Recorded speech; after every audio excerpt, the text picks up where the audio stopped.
بارش کی وجہ سے لوگ مل گئے جی بارش کی وجہ سے لوگ مل گئے ٹھنڈ مل رہی ہے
السلام علیکم ورحمۃ اللہ وبرکاتہ۔ الحمد للہ رب العالمین والصلاة والسلام علی سید الانبیاء والمرسلین وعلی آلہ وصحبہ اجمعین، اما بعد فاعوذ باللہ من الشیطان الرجیم،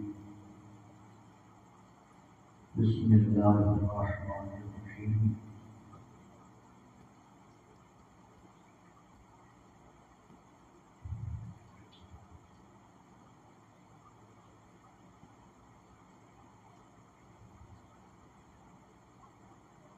ان الذین آمنوا وعملوا الصالحات سيجعل لهم الرحمن آمنت بالله صدق الله مولانا العظيم وصدق رسوله النبي الكريم۔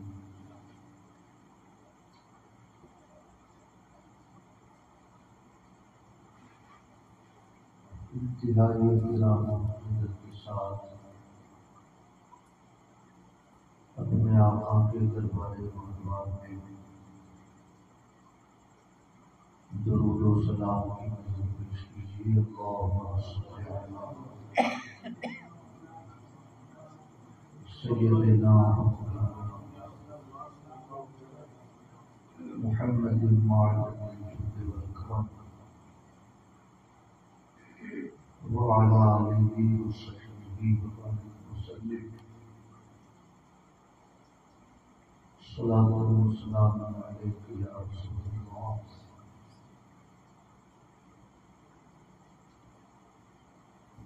رفیقان گرامی،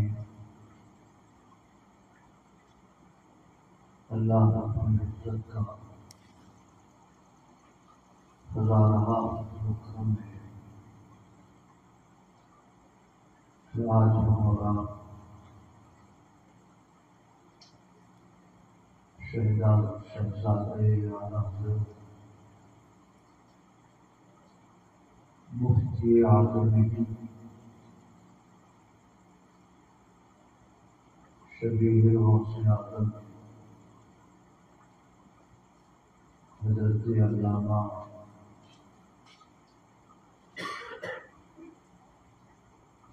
مصطفیٰ رضا خان علیہ رحمت و رضوان کی تذکرے کی مجلس میں حاضر ہیں۔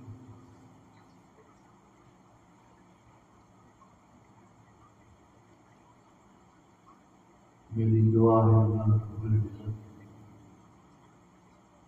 اس مجلس کو اپنے طرف سے قبول فرمائے اور ہم سب کو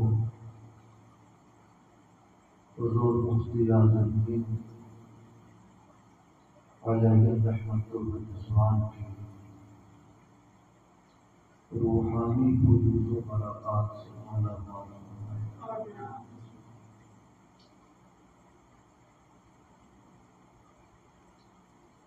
جہاں پر اللہ کے نیک بندوں کا ذکر ہوتا ہے وہاں پر ان کی روحانیت جلوہ کر ہوتی ہے،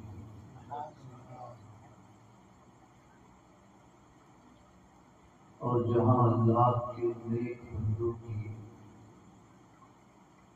روحانیت جلوہ کر ہوتی ہے وہاں اللہ کی رحمتوں کا نزول ہوتا ہے۔ اس لیے انشاءاللہ یہ مجلس بھی رحمت الہی سے معمور رہے گی اور ہم سب انشاءاللہ اللہ عز و جل اور اس کے محبوب بندوں کے تذکرے کی برکتوں سے مستفید ہوں۔ درود پاک پڑھیں، اللہم صلی علی سیدنا و مولانا محمد وعلی آلہ وصحبہ وبارک وسلم۔ صلاۃ و سلام علیک یا رسول اللہ۔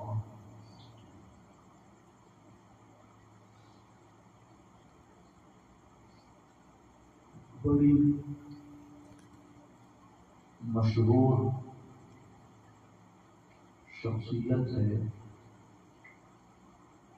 علامہ عبد الوہاب شعرانی رحمۃ اللہ علیہ۔ یہ دنیائے تصوف کے بہت ہی عظیم مرتبہ بزرگ ہیں۔ کیا نام ہے؟ علامہ عبد الوہاب شعرانی رحمۃ اللہ علیہ۔ تصوف کی دنیا میں ان کی کتابوں کا بڑا شہرہ ہے۔ ان کی ایک بڑی مشہور کتاب ہے میزان الشریعۃ الکبریٰ۔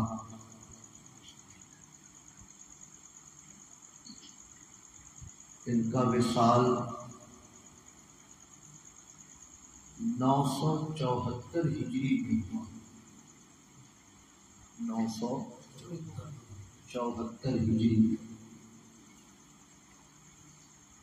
اور اعلیٰ حضرت امام احمد رضا کی پیدائش 1272 ہجری میں، یعنی اعلیٰ حضرت کی پیدائش سے تقریباً 300 سال پہلے کے یہ محدث ہیں، فقیہ ہیں اور مسند تصوف کے شہسوار ہیں، جب بزم تصوف کے مسند نشین ہیں۔ وہ فرماتے ہیں کہ قبر ہو، حشر ہو، پلسرات ہو، صوفیاء کرام کی روحیں ہر مقام پر اپنے مریدوں کا مشاہدہ کرتی ہیں اور ان کی دستگیری فرماتی ہیں۔ سبحان اللہ۔ میں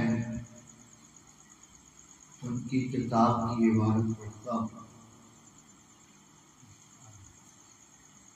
وقد ذکرنا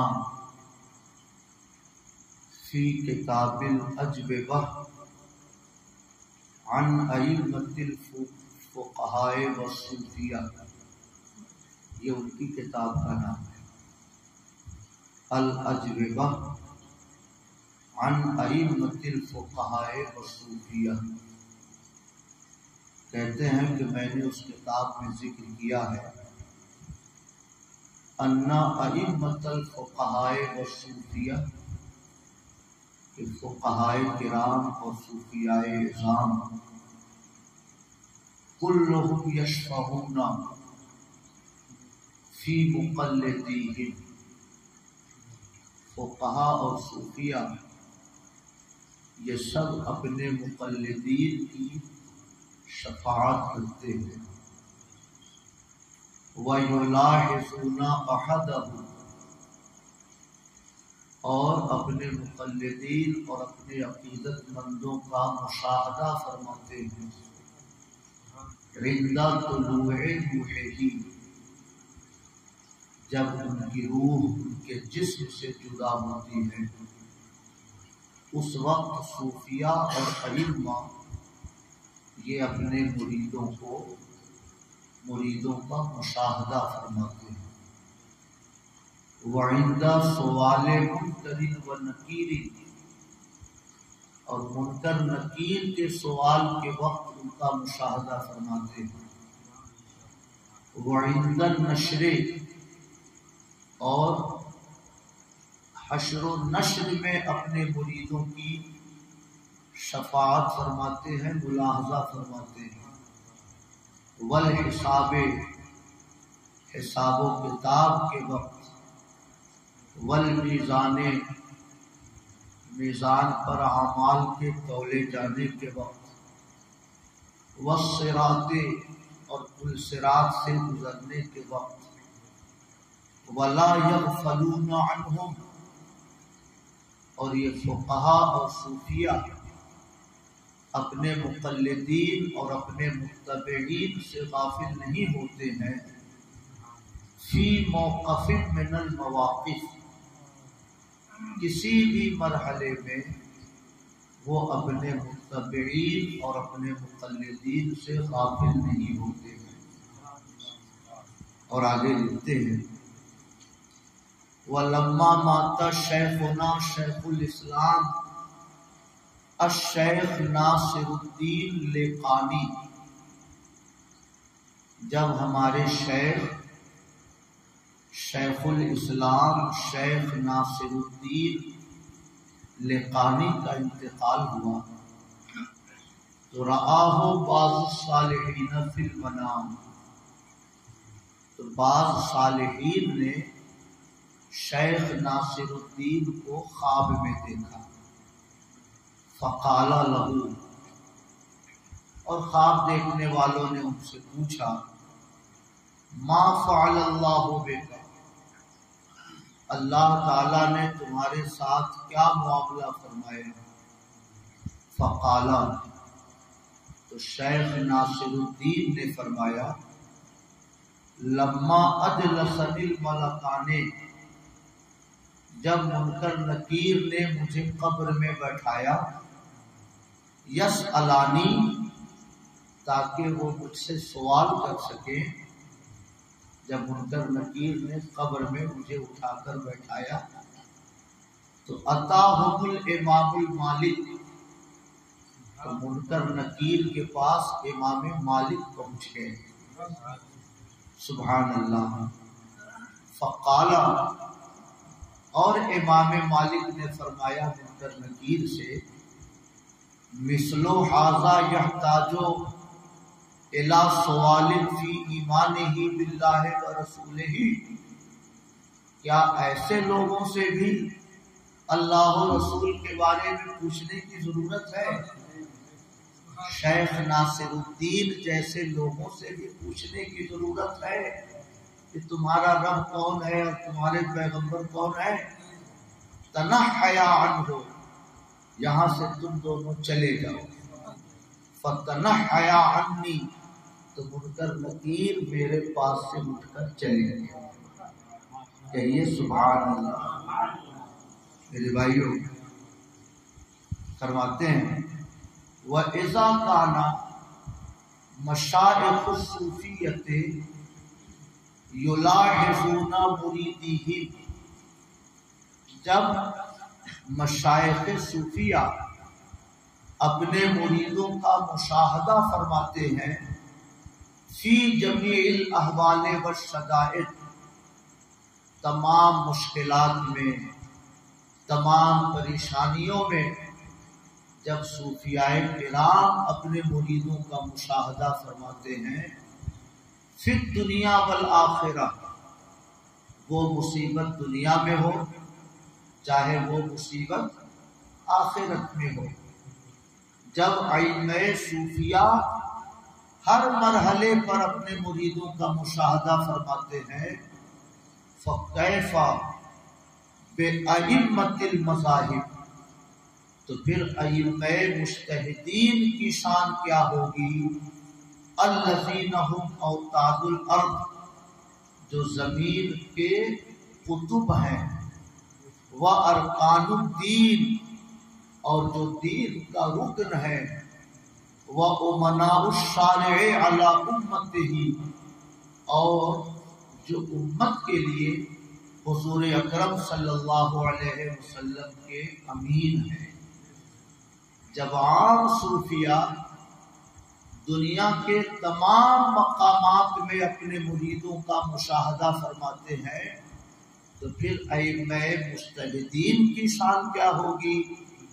اور جب ائمہ مجتہدین کی شان یہ ہے تو نبیوں کی شان کیا ہوگی؟ اور جب نبیوں کی یہ شان ہے تو تمام رسولوں کے سردار کی شان کیا ہوگی؟ فریاد امتی جو کرے حال زار میں، ممکن نہیں کہ خیر بشر کو خبر نہ۔ کہیے سبحان اللہ۔ میرے بھائیوں کس کتاب کی عبارت ہے؟ میزان الشریعۃ الکبریٰ، یہ بڑی مشہور کتاب ہے تصوف کی، اور اس کے لکھنے والے کون ہیں؟ امام عبد الوہاب شعرانی رحمۃ اللہ علیہ۔ تصوف میں ان کی کتابوں کا مقام بہت بلند و بالا ہے۔ 974 ہجری میں ان کا وصال ہوا اور اعلیٰ حضرت پیدا ہوئے 1272، یعنی اعلیٰ حضرت کی پیدائش سے 298 سال پہلے یہ محدث ہیں، فقیہ ہیں اور صوفی ہیں۔ میں یہ عرض کرنا چاہتا ہوں کہ ائمہ صوفیہ اپنے مریدوں پر ہمیشہ سایہ فضل، اس لیے حاجی طیب صاحب نے اپنے پیر و مرشد کے ایصال ثواب کی مجلس سجائی، ضرور حضور مفتی اعظم ہند کی روح یہاں پر جلوہ گر ہے، اس لیے اس سے کوئی فرق نہیں پڑتا کہ 10 لوگ ہیں کہ 15 لوگ، اس سے کوئی فرق نہیں پڑتا، مگر میں نے گنا تو مجھے لگا کہ یہ 11 لوگ بیٹھے ہیں، یہ بھی عجیب اتفاق ہے۔ 3 آپ لوگ ہوئے، 3 6، یہ 3 9، یہ چچا محترم 10، اب وہ ہونے میں 11، یہ 11 لوگ بیٹھے ہیں، یہ بھی اللہ کی خاص مہربانی ہے۔ سبحان اللہ۔ درود شریف پڑھے، اللہ سیدنا و مولانا محمد المعدل وجود والکرم وعلى آلہ وصحبہ وبارک وسلم صلاۃ و سلام علیک یا رسول اللہ۔ اس لیے جب کسی کتاب کا سبق شروع ہوتا ہے تو اس کتاب کے مصنف کے نام سے فاتحہ پڑھی جاتی ہے، سمجھ رہے ہیں؟ کیوں؟ تاکہ ان کی روح سے ایک تعلق ہو جائے پڑھنے والے کا، اور جب پڑھنے والے کا تعلق مصنف کی روح سے ہو جاتا ہے تو مصنف کی لکھی ہوئی کتابوں کے مضامین پڑھنے والے طالب علم کو بآسانی سمجھ میں آنے لگتے ہیں۔ سبحان اللہ۔ اسی لیے مریدوں کو یہ تلقین کی جاتی ہے کہ فجر کی نماز کے بعد اللہ تعالیٰ جو بھی توفیق دے ایک پارہ قرآن پڑھیں، جو بھی آپ ذکر کا شوق رکھتے ہوں، کلمہ طیبہ پڑھیں، درود شریف پڑھیں، مگر شجرہ پڑھ کر اپنے مشائخ سلسلہ کی روح کو ایصال ثواب روزانہ کریں، سمجھ رہے ہیں؟ شجرہ پڑھ کر ایصال ثواب کریں۔ کیوں ایسا؟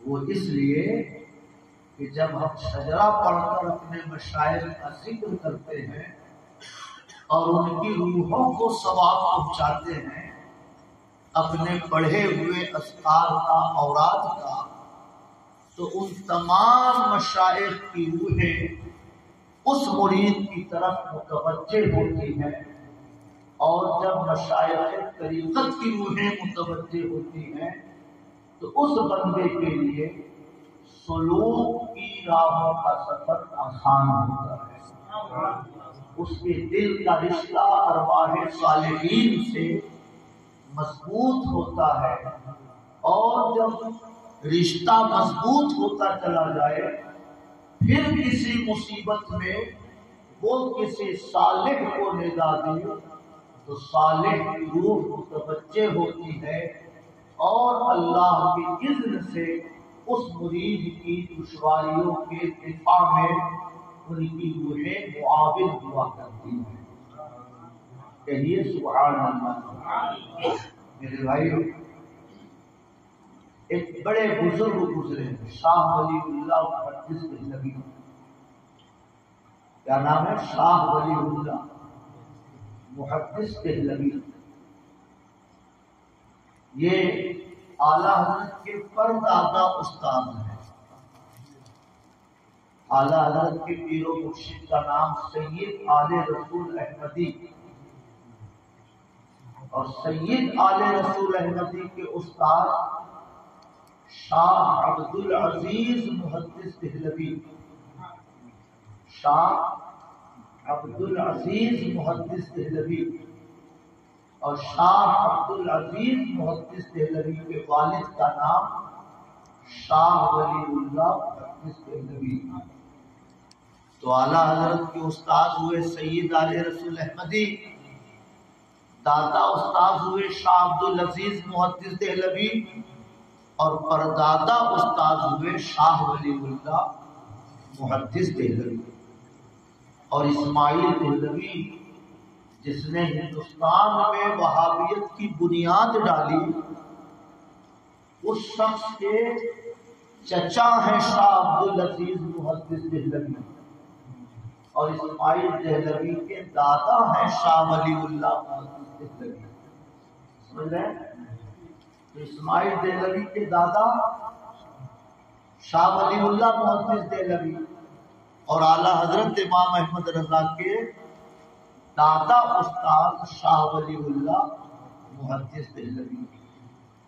یہ 1174 میں ان کا وصال ہوا، 1174، اور اعلیٰ حضرت پیدا ہوئے 1272، یعنی اعلیٰ حضرت سے 98 سال پہلے کے، اعلیٰ حضرت سے 98 سال پہلے کے ان کی ایک کتاب ہے حجت اللہ البالغہ، حجت اللہ البالغہ، عربی زبان میں ہے، 2 جلدوں میں ہے۔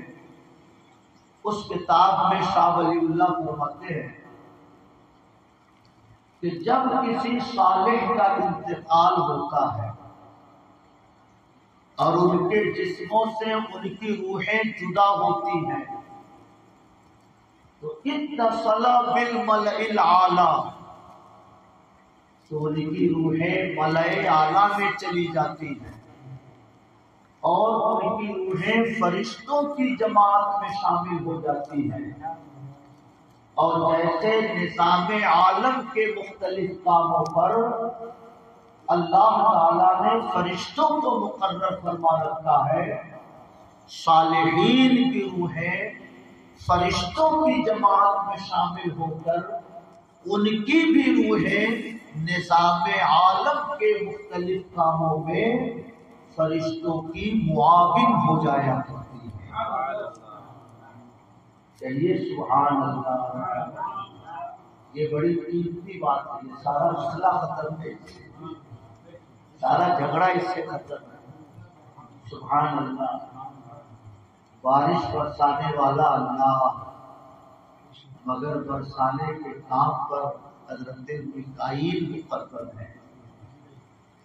موت دینے والا اللہ، مگر روح قبض کرنے کے کام پر حضرت اسرائیل مقرر ہے۔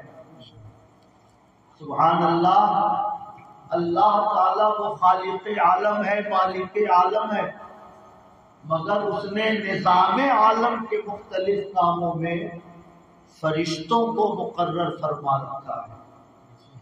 صالحین کی روحیں جب ان کے جسموں سے جدا ہوتی ہیں تو ان کی روحیں ملأ اعلیٰ میں چلی جاتی ہیں، فرشتوں کی جماعت میں شامل ہو جاتی ہیں، اور نظام عالم کے مختلف کاموں میں جیسے فرشتے مقرر ہیں، اللہ کے نیک بندوں کی روحیں بھی نظام عالم کے مختلف کاموں میں وہ فرشتوں کے ساتھ شریک ہو جایا کرتی ہیں۔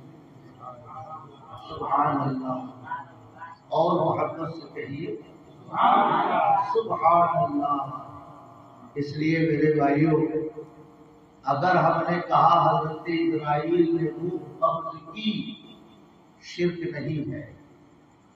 اگر ہم نے کہا فلاں بچے کی تقدیر فلاں فرشتے نے لکھی، شرک نہیں ہے۔ ہم نے کہا فلاں انسان کا رزق فلاں فرشتے نے پہنچایا، شرک نہیں ہے، کیونکہ اللہ نے یہ ڈیوٹی ان کو دے رکھی ہے۔ سبحان اللہ، لہذا ہم کہیں کہ غوث اعظم نے اذن الہی سے فلاں کی مدد فرمائی تو شرک نہیں ہے۔ خواجہ غریب نواز نے اذن الہی سے فلاں کو فرزند دیا، یہ شرک نہیں ہے۔ جیسے فرشتے نظام عالم میں اذن الہی سے معمور اور مقرر ہیں، ویسے ہی صالحین کی روحیں بھی نظام عالم کے مختلف کاموں میں شریک ہو جاتی ہیں فرشتوں کے ساتھ، اور نظام عالم کے کاموں کو ان کی روحیں بھی انجام دینے لگتی ہیں۔ کہیے سبحان اللہ، اور محبت سے کہیے سبحان اللہ۔ میرے بھائیوں، روحوں کا مقام الگ الگ ہوتا ہے۔ کسی کے پاس سادہ موبائل ہے، ہم لوگ آ رہے تھے حافظ عارف صاحب کے ساتھ پوری سے، اتنے دنوں تک تو انہوں نے اپنے گاؤں کا راستہ خراب رکھا تھا کہ کوئی بھول کے بھی میرے گھر نہ آیا۔ 25 سال کے بعد راستہ انہوں نے بنوایا تو سر مڈالتے ہی اولے پڑے، راستہ بنا، ہم لوگ کے گھر پہنچ گئے، ان کو لے کے آنا پڑا، اور بادل ناخواستہ ان کو اب تک رکنا پڑا، کیونکہ ان کو مجھے لے کر واپس جانا ہے۔ خیر،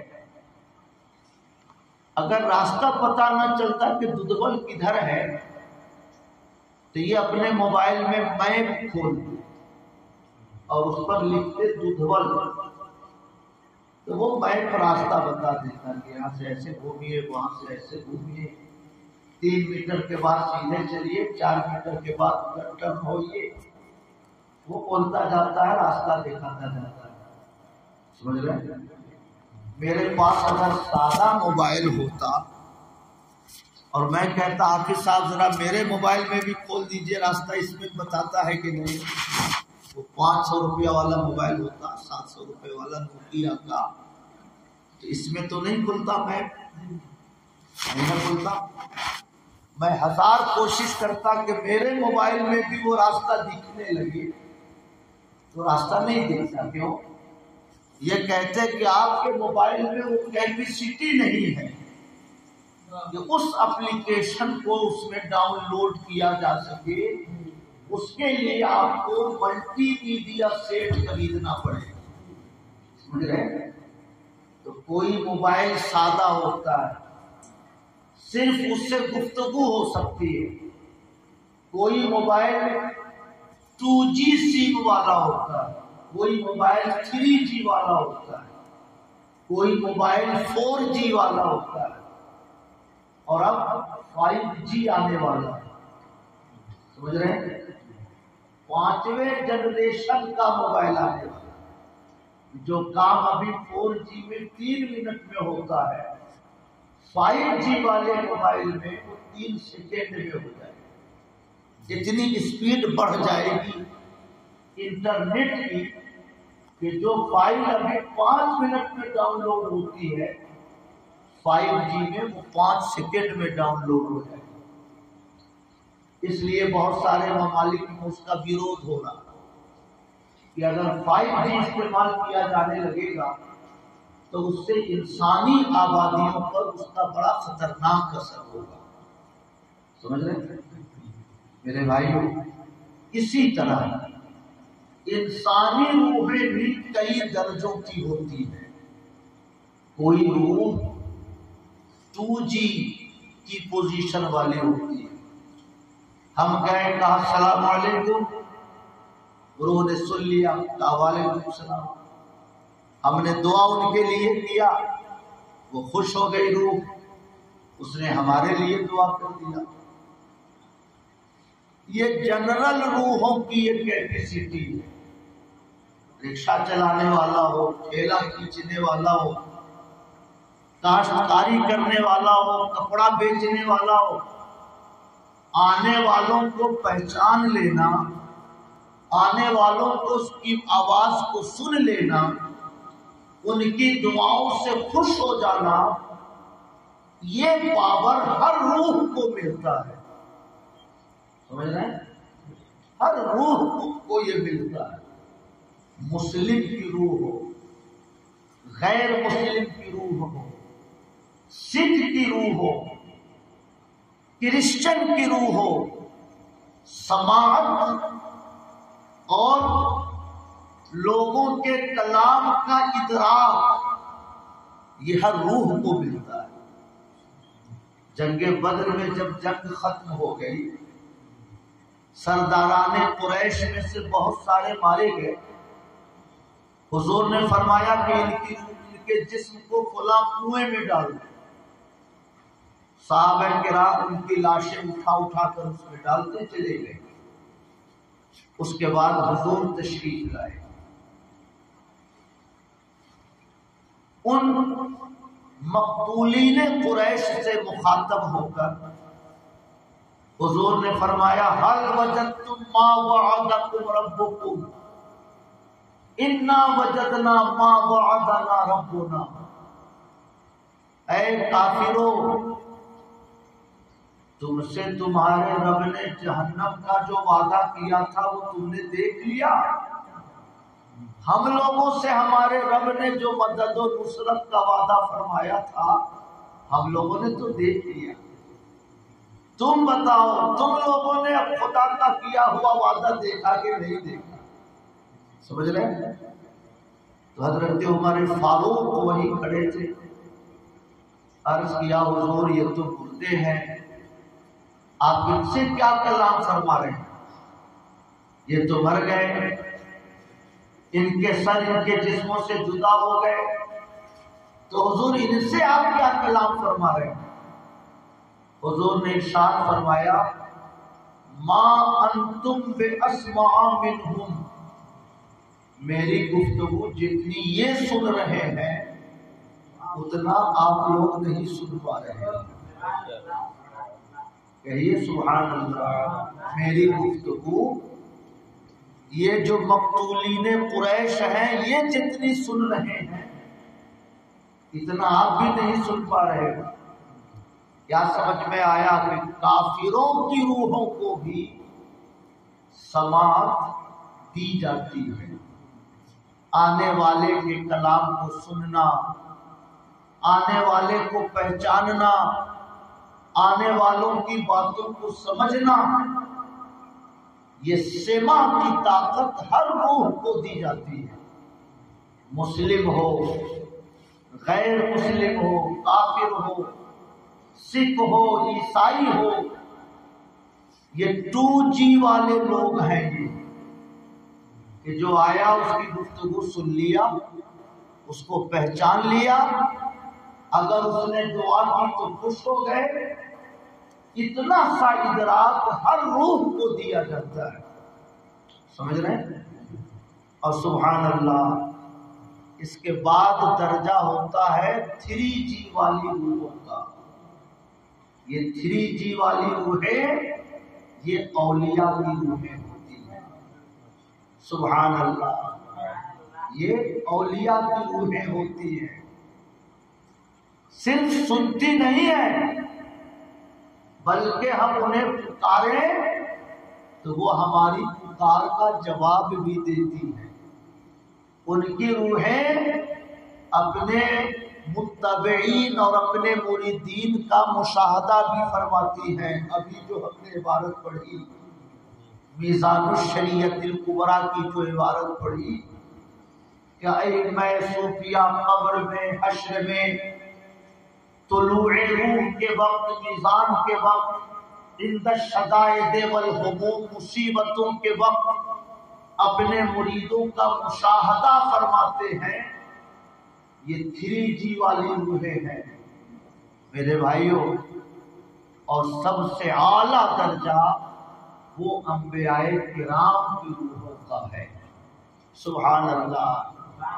4G 5G اس طرح کے لفظوں کا استعمال انبیاء کے لیے خلاف ادب ہے، اس لیے میں یہ لفظ ذکر نہیں کر سکتا، میں اتنا کہتا ہوں کہ انبیاء کی جو روحیں ہیں سبحان اللہ، جیسے سورج کسی سرزمین پر جلوہ گر ہوتا ہے اس سے بھی زیادہ کرم ارواح انبیاء کا اپنی امت پر ہوتا ہے، اپنے نام لیواؤں پر ہوتا ہے۔ فریاد امتی جو کرے حال زار میں، ممکن نہیں کہ خیر بشر کو خبر نہ ہو، کہیے سبحان اللہ۔ تو عام انسانوں کی روحیں یہ 2G والی ہیں، انبیاء کی روحیں، اولیاء کی روحیں یہ 3G والی ہیں، اور باقی کے جو انبیاء اور مرسلین ہیں ان کا کیا کہنا ہے میرے بھائیوں۔ یہ روحوں کا 3 درجہ ہوا، یہ روحوں کا 3 درجہ بنتا کیسے ہے، روحوں کا مقام و مرتبہ بلند کیسے ہوتا ہے؟ اللہ کے ذکر سے بلند ہوتا ہے، اللہ کے ذکر سے بلند ہوتا ہے۔ جتنا زیادہ اللہ کا ذکر ہوگا جسم کی کثافتیں اتنی ختم ہوتی جائیں گی، روح کی لطافتوں کا ظہور ہوتا جائے گا، اور ایک مرحلہ وہ بھی آتا ہے کہ ذکر کرنے والے کو نہ اپنے وجود کا احساس رہتا ہے، نہ دنیا کا کوئی احساس رہتا ہے، وہ لا موجود الا اللہ کے درجے پہ پہنچ جاتا ہے۔ وہ جدھر نظر اٹھاتا ہے اسے صرف انوار الہی نظر آتے ہیں۔ سبحان اللہ۔ اس لیے میرے بھائیوں، روحوں کا درجہ بلند ہوتا ہے اللہ کے ذکر سے۔ آج بہت مشہور ہے کہ اللہ تنہا ہے، اکیلا ہے۔ اس کے قریب ہونے کے لیے تمہیں اکیلا ہونا پڑے گا، دنیا سے کٹنا پڑے گا، دنیا کی چاہتوں سے الگ ہونا پڑے گا، خلق خدا سے تمہیں بیگانہ ہونا پڑے گا، اپنے نفس کی خواہشوں سے تمہیں دور ہونا پڑے گا۔ اللہ کا جب کوئی ذکر کرتا ہے تو سبحان اللہ، اللہ کی رحمت اس کے اوپر جلوہ فگر ہو جاتی ہے۔ فاذکرونی اذکرکم، میرا ذکر کرو میں تمہارا ذکر کروں گا۔ سبحان اللہ۔ میرے بھائیوں، ایک بزرگ نے پوچھا، غالباً علامہ عبد الوہاب شعرانی نے ہی لکھا ہے، ان کی ایک کتاب ہے الجواہر والدرر، اس کتاب میں یہ لکھتے ہیں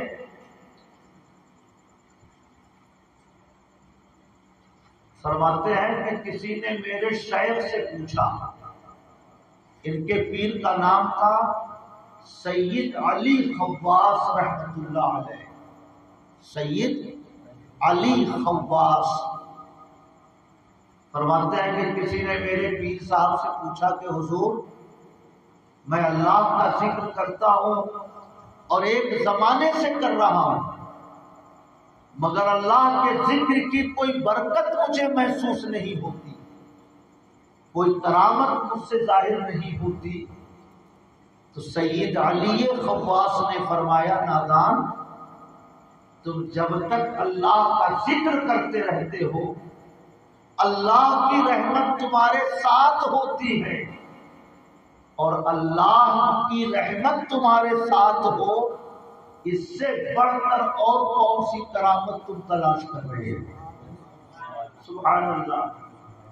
اللہ تعالیٰ کا فرمان ہے، حدیث قدسی ہے، اذا ذکرنی کنت جلیسہ، جب کوئی بندہ میرا ذکر کرتا ہے تو میں اس کا ہم نشیں ہوتا ہوں۔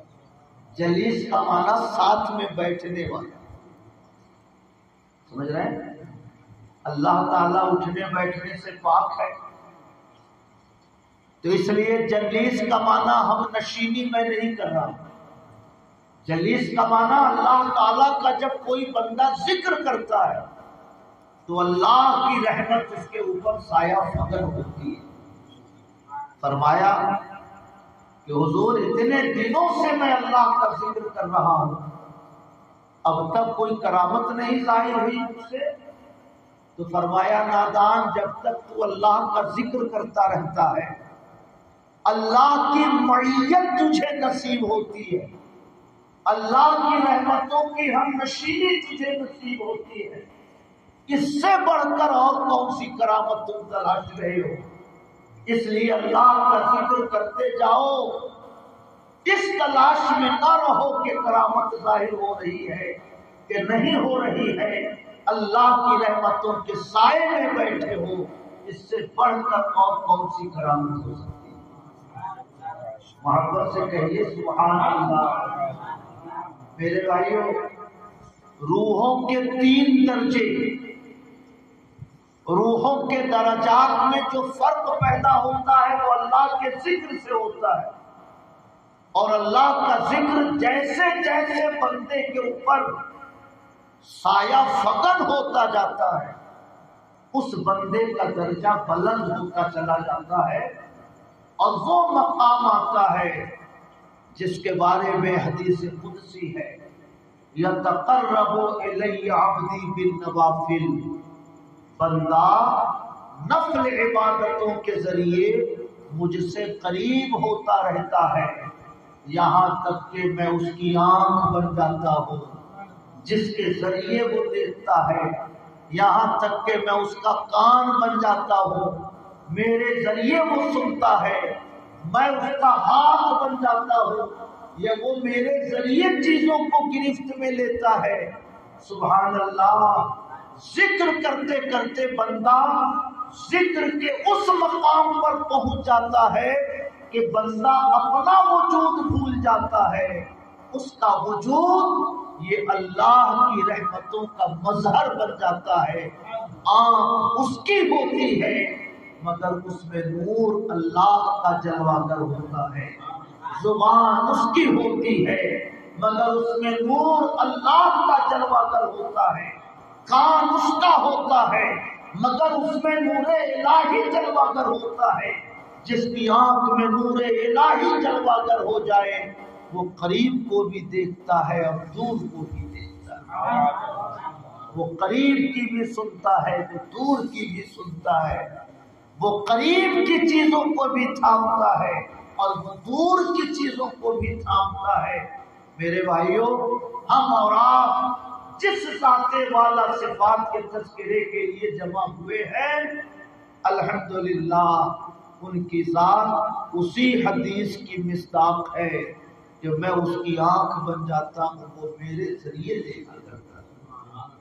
کہیے سبحان اللہ۔ یہ تمہید تھی۔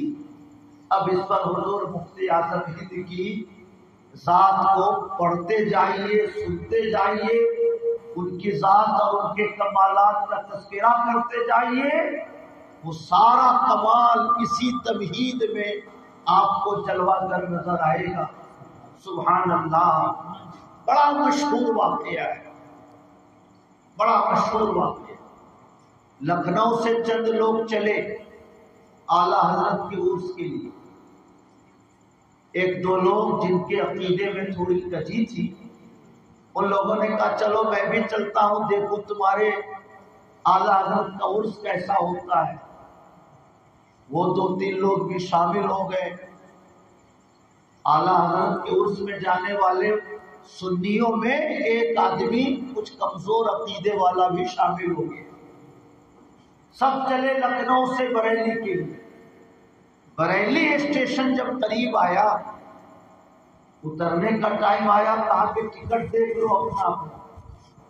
اب سب کے پاس ٹکٹ موجود، اور جس نے کہا تھا کہ چلو دیکھتا ہوں تمہارے ہاں عرس کیسا ہوتا ہے، اس کی جیب سے ٹکٹ غائب۔ اب بڑا پریشان ہوا، کہا میرا ٹکٹ کہاں چلا گیا؟ تاکہ میں یہیں پہ بیٹھتا ہوں، آپ لوگ ذرا ایک پلیٹ فارم والا ٹکٹ لے کے آئیے تب میں نکلوں گا۔ وہ زمانہ تھا کہ جب پولیس کو دیکھ کر لوگ چارپائی پہ نیچے چھپ جاتے ہے نا، ٹی ٹی کو دیکھ کر لوگ باتھ روم میں چلے جاتے، وہ خوف کا زمانہ تھا۔ آپ لوگ ٹکٹ لے کے آئیے، میں یہیں پہ رہتا ہوں اسٹیشن پر۔ باقی ساتھی نکلے باہر تاکہ اس کے لیے ٹکٹ لے کر آئیں، اور یہ ڈر کے مارے کبھی ادھر دیکھے کبھی ادھر دیکھے، دیکھتا ہے کہ ایک نورانی شکل والے تشریف لاتے ہیں۔ فرمایا کیوں پریشان ہو؟ کہا آیا ہوں اعلیٰ حضرت کے عرس میں ٹکٹ لے کے چلا تھا، ٹکٹ غائب ہو گئے۔ میرے ساتھی لوگ ٹکٹ لینے گئے ہیں، انہی کے انتظار میں میں یہاں پہ کھڑا ہوں۔ تو بزرگ نے فرمایا چلو میرے پیچھے پیچھے، میں تم کو پار کرا دیتا ہوں۔ اب وہ آگے آگے جا رہے ہیں، یہ پیچھے پیچھے۔ گیٹ سے باہر نکلے، اس کے بعد وہ بزرگ غائب ہو گئے۔ اب یہ سب لوگ گھوڑا گاڑی پہ بیٹھے، وہاں سے اعلیٰ حضرت کے روضے پہ تشریف لے گئے۔ ماشاء اللہ، دیر آیت درست آئے۔ چلیے درود شریف پڑھیے۔ اللہم صلی علی سیدنا و مولانا محمد معدن الجود والکرم وعلی آلہ وصحبہ وبارک وسلم صلاۃ و سلام علیک یا رسول اللہ۔ اب سب لوگ پہنچے اعلیٰ حضرت کے روضے پر، نماز کا ٹائم تھا، نماز پڑھی۔ تینوں چاروں نے جا کر اعلیٰ حضرت کی قبر پر فاتحہ پڑھی، اور جس کے دل میں تھوڑی کجی تھی وہ بھی ساتھ ساتھ ہو کر گیا۔ اب ان لوگوں نے کہا کہ اب چلو ذرا سا پیر صاحب سے ملاقات کر لیتے ہیں، حضور مفتی اعظم ہند سے۔ چاروں چلے حضور مفتی اعظم ہند کے کمرے کی طرف، دیکھا امامہ باندھے ہوئے ایک شخصیت بیٹھی ہے جس کا ٹکٹ غائب ہوا۔ اس نے دیکھا یہ تو وہی اسٹیشن والے آدمی دکھ رہے ہیں، یہ تو وہی اسٹیشن والے ہیں، اگر یہ ابھی اسٹیشن پر تھے تو اتنا جلدی یہاں کیسے آ گئے، اور اگر یہ یہیں پر ہے تو اسٹیشن پر پھر کون تھے؟ سبحان اللہ، سب لوگ مرید ہونے لگے۔ تو اس نے بھی کہا کہ ہم کو بھی مرید کر دیجئے، مگر اس کے دل میں یہ عجیب کشمکش تھی کہ یہ تو وہی اسٹیشن والے ہیں جنہوں نے مجھ کو گیٹ پار کرایا تھا، اگر یہ اسٹیشن پر تھے تو یہاں کیسے آ گئے، اور اگر یہ یہیں تھے تو اسٹیشن پر بھی کون تھا؟ حضور مفتی اعظم ہند نے اس کو مرید کیا، کلمہ پڑھایا، توبہ کرایا، وعدہ کرو کہ میں نماز پڑھوں گا، غیبت چغلی بدی سے دور رہوں گا، گانے بجانے سے دور رہوں گا، بد مذہبوں سے دور رہوں گا، جو کچھ بھی کلمات کو ارشاد فرماتے تھے اپنے مریدوں کے لیے۔ اور اخیر میں فرمایا کہ اور اسٹیشن پر جو کچھ میں نے دیکھا ہے میں اس کا ذکر کسی سے نہیں کروں گا۔ کہیے سبحان اللہ، محبت سے کہیے سبحان اللہ۔ تو عالم سے کرتی ہے بیگانہ دل کو، عجب چیز ہے لذت آشنائی۔ میں عرض کرنا چاہتا ہوں جب بندہ اللہ کے ذکر میں ڈوب جائے، اللہ کے ذکر سے اس کو انسیت ہو جائے، تو اس کا وجود اللہ کی رحمتوں کا مظہر ہو جاتا ہے، وہ جلوہ شان قدرت ہو جاتا ہے، وہ جلوہ شان علم الہی ہو جاتا ہے، وہ جلوہ مدد الہی ہو جاتا ہے۔ اس کا وجود اللہ کی رحمتوں کا مظہر بن کر قریب والوں کی بھی مدد کرتا ہے، دور والوں کی بھی مدد کرتا ہے، قریب والوں کی بھی باتیں وہ سنتا ہے، دور والوں کی بھی باتیں وہ سنتا ہے۔ کمال اس میں جسم کا نہیں ہوتا، کمال روحوں کا ہوتا ہے۔ اور حضور نصیر ملت فرماتے ہیں، ایک تقریر میں نے کی امین شریعت کے شہر میں کانکیر میں، روحوں کے کمالات پر میں نے کہا کہ جسم کثیف ہوتا ہے، روح لطیف ہوتی ہے۔ اور اسی گفتگو کو جب میں نے آگے بڑھایا تو ایک جملہ انہوں نے بیچ میں کہا کہ اللہ کے نیک بندوں کی روحوں کی لطافت کی برکت سے اللہ کے نیک بندوں کے جسم کی کثافت بھی ختم ہو جاتی ہے، اور جیسے ان کی روح لطیف ہوتی ہے ان کا جسم بھی لطیف ہو جاتا ہے۔ کہیے سبحان اللہ، اور محبت سے کہیے سبحان اللہ۔ اس لیے میرے بھائیوں، روحیں مٹتی نہیں، کمالات روحوں میں ہوتے ہیں، اور روح موت کے بعد بھی باقی رہتی ہے۔ اس لیے اللہ کے نیک بندوں کی زندگی میں جو کرامتیں ظاہر ہوتی ہیں، ان کرامتوں کا ظہور ان کی ظاہری زندگی میں ان کے جسموں سے ہوتا ہے، اور وصال کے بعد ان کی کرامتوں کا ظہور ان کی روحوں سے ہوتا ہے۔ روح مٹتی نہیں، اس لیے جیسے کرامت قبل وصال ظاہر ہوتی ہے، ویسے ہی ان کی کرامتیں بعد وصال بھی حسب ثابت ظاہر ہوتی رہتی ہیں۔ کہیے سبحان اللہ۔ موت سے کرامتوں کا سلسلہ بند نہیں ہوتا، کرامتوں کا سلسلہ قبل وصال جیسے جاری رہتا ہے، بعد وصال بھی جاری رہتا ہے۔ شرط یہ ہے کہ روح با کمال ہو تو موت کے بعد بھی روحوں کا یہ کمال جاری رہتا ہے۔ کہیے سبحان اللہ۔ درود شریف پڑھیں، اللہم صلی علی سیدنا و مولانا محمد معدن الجود والکرم وعلى آلہ وصحبہ وبارک وسلم صلاۃ و سلام علیک یا رسول اللہ۔ حضور مفتی اعظم ہند رضی اللہ تعالی عنہ یہ تو پیدائشی ولی تھے، سبحان اللہ۔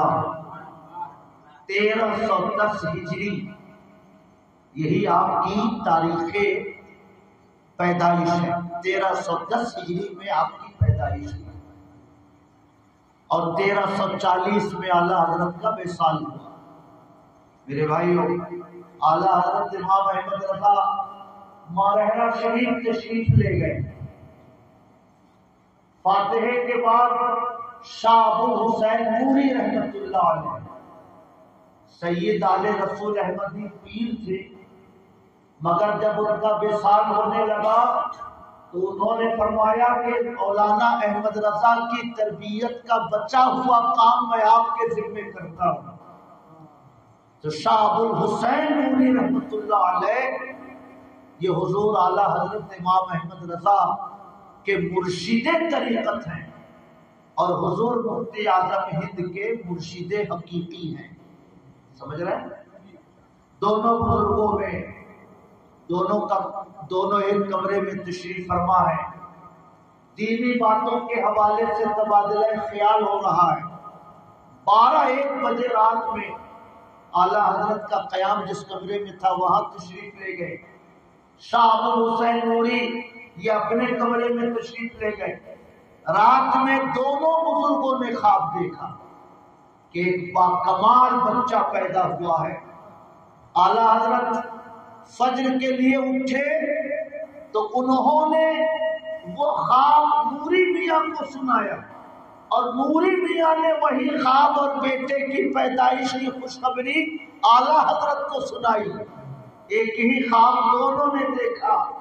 شاہ ابو الحسین نوری نے فرمایا آپ کے گھر میں ایک بچہ پیدا ہوا ہے، بڑا بابرکت بچہ ہے، اس سے خلق خدا کو بڑا فیض ملے گا۔ میں اگر آپ کی اجازت ہو تو میں اس سے غائبانہ طور سے مرید کرتا ہوں۔ اعلیٰ حضرت نے عرض کیا حضور وہ تو آپ ہی کے غلام ہیں، آپ کی جیسی مرضی۔ شاہ ابو الحسین نوری رحمۃ اللہ علیہ نے ایک دن کے بچے کو غائبانہ طور سے مرید فرمایا اور تمام سلاسل کی اجازت عطا فرمائی۔ کہیے سبحان اللہ۔ میرے بھائیوں، رات میں بچے کی پیدائش ہوئی، صبح میں نوری میاں نے اعلیٰ حضرت کو خوشخبری سنائی، اور صبح میں ہی نوری میاں اعلیٰ حضرت کے صاحبزادے کو مرید کر رہے ہیں اور تمام سلسلوں کی اجازت عطا فرما رہے ہیں۔ ایک دن کا بچہ اور تمام سلسلوں کی اجازت، اس کا مطلب ہے کہ وہ سلوک کی راہوں کو طے کر کے ولایت کے مقام پر نہیں پہنچے، بلکہ اللہ نے ان کو ماں کے پیٹ سے ہی ولایت کا مقام عطا فرمایا۔ سبحان اللہ۔ جب نوری میاں تشریف لائے مارہرہ شریف سے بریلی شریف تو آپ نے روبرو مرید کیا اور تمام سلاسل کی اجازت دی، اور آل الرحمن نام رکھا، محمد پیدائشی نام، اور برکت کے لیے نام رکھا مصطفیٰ رضا، اور آل الرحمن یہ ان کا لقب اور تخلص رکھا گیا۔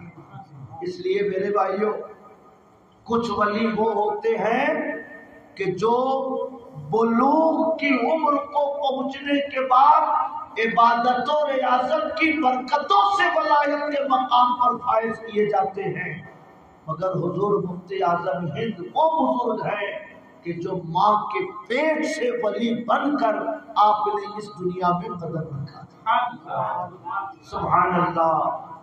اور حضرت مولانا عبدالحفیظ صاحب نے بڑی اچھی بات کہی کہ عام مشائخ کے جتنے مرید ہوتے ہیں حضور مفتی اعظم ہند کے اتنے خلیفہ تھے۔ سبحان اللہ۔ لوگ کہتے ہیں کہ کم سے کم 5 لاکھ مرید تھے حضور مفتی اعظم ہند۔ سبحان اللہ۔ آج سے 50 سال پہلے